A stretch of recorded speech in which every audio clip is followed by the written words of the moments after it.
the Raiders offense is where I think we start here, guys, because in an unexpected way, a fantasy bonanza here, Matthew, for the Raiders offense. Big word. Starting with Aidan O'Connell and his 4 touchdowns.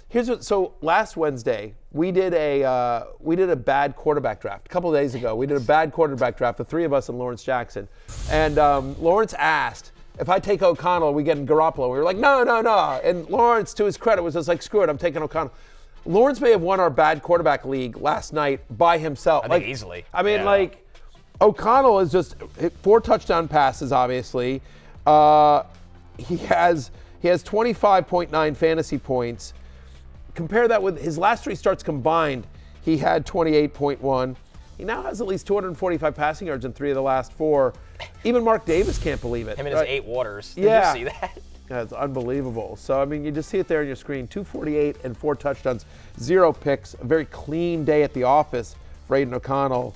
I mean, and like they're at Kansas City next week. I don't know what to make of this because I just sort of feel like it's a great performance, but I don't know that I trust Aidan O'Connell moving forward. You mentioned what was on the screen. The other thing that was on the screen was Aidan O'Connell's mustache, which just absolutely has to go. Yeah. I feel like his QBR would go way off. I mean, I guess he's got a handlebar. He's still there on the topic bar. Yeah, I don't know about it, Connor. It's not. Anyway, it's going well for him at the moment. I think you can make the case that Aidan O'Connell is fine, and he was just the product of playing some really tough defenses the past month. So I don't think of Minnesota as a Cleveland, Baltimore type defense. But they're good. They're the number 5 defense in the NFL this season. Yeah. Brian Flores is working magic over there. And then outside of that, they played Kansas City, who've had a really good pass defense. They played Miami when Jalen Ramsey was back and rolling. And then they played the New York Jets. And that's the month that O'Connell has really struggled. And then previous to that, he lit up the Giants. So, I mean, what are you seeing from him in terms of scouting him? Well, it's interesting because his prospect arc is not that different than Sam Howell's. 2 guys that their second to last year of college, they were phenomenal. The numbers were massive. He was throwing down the field. He was making big plays. He wasn't turning the ball over as much.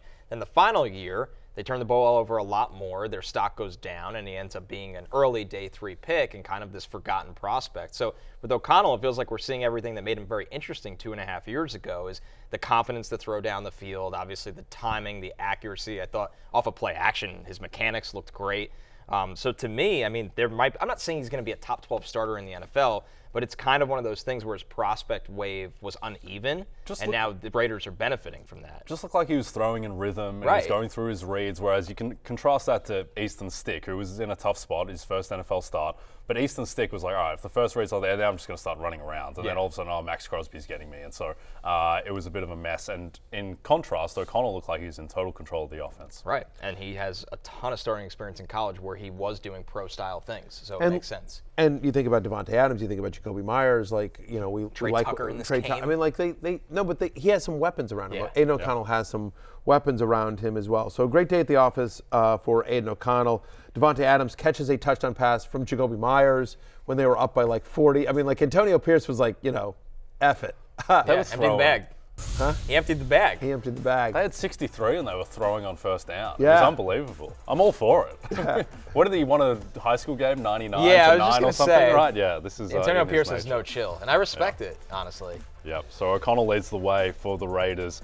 In terms of fantasy production, Trey Tucker, I'm not sure that was a touchdown, but they paid it. And then Davante Adams with the monster day as well. Great to see Zamir White, too, filling in for Josh Jacobs. I think the sneaky thing, Connor, about the Raiders all season is that their offensive line for so long has been a mess, but now this year is playing at a solid enough level. I mean, Colton Miller is one of the best left tackles in football. And nobody talks about him. And when he was hurt this year, they look totally different. So I think that's the key there, Jay, is that they have a true anchor on the left side. Yep. Khalil Mack sacked O'Connell 6 times their previous encounter, and no one got near him last night. Yeah.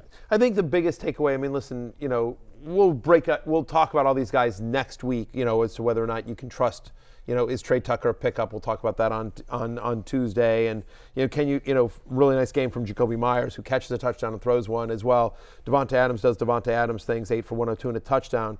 To me, I think the biggest storyline, fantasy-wise, from this game is Zamir White. Josh Jacobs gets ruled out prior to the game. We talk about this. Zamir White, would he get the same volume? Now, game script certainly helped, but Zamir White played. He got 70%. He played 70% of the snaps. He got 68% of the team's running back carries. He had a 12% target share. He had very close to the same utilization as Josh Jacobs. There was a little bit more Amir Abdullah than there normally is, but unbelievable amount of work. And so he got 20 touches. He had over 80 total yards. He gets a touchdown. And I think that you would feel confident if Josh Jacobs were to miss next week against Kansas City, whose run defense has struggled recently. You'd feel good about Zamir White next week. Definitely. All right, we'll look over on the Chargers side, which the story of this is just garbage time points, but it does count here, Matthew. Yes, it does. And, Easton Stick obviously gets the 3 touchdowns, but more interesting is Josh Palmer, who comes off of IR.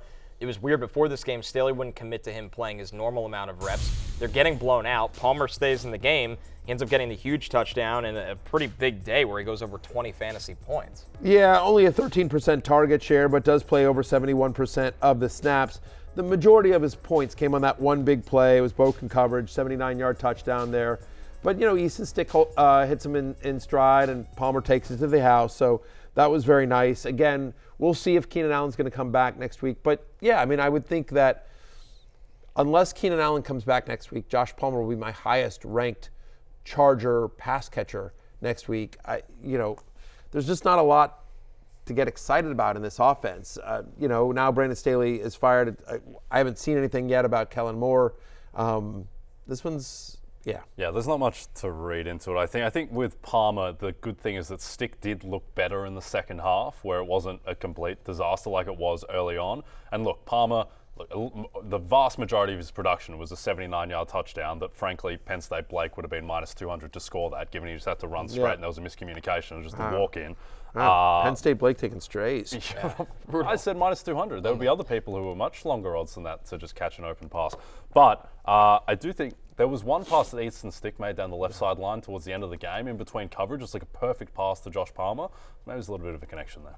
I'll end with this, guys. Do you have to bench Austin Eckler in the fantasy playoffs now? I think you have to seriously think about it. Again, their offense is so terrible. He's been so bad. The truth is that if you've made it to the playoffs, if you end up surviving this week and getting to week 16, chances are you found production from someone other than Austin Eckler at this point, right? And so, you've honestly, you've gotten over the last month, you've gotten into the playoffs and moved forward despite him, not because of him. Like, he's had one good game in the last month, I think, off the top of my head. And so I don't think it's all his fault. I think it's actually not very much of his fault. I think the offensive line and the offense, and I don't think he's 100% healthy. But yes, I do think, he's had single-digit fantasy points in 4 of the past 5 games. He's had 0 red zone carries in 2 of the past 3. Austin Eckler, under 8 fantasy points in a game in which there was some junk time scoring. They did put up 3 touchdowns in this game. Yep. I think good thing is he looked better again physically. He looked fine, but he played 26 out of 65 snaps, and even with the throw script, he wasn't getting involved.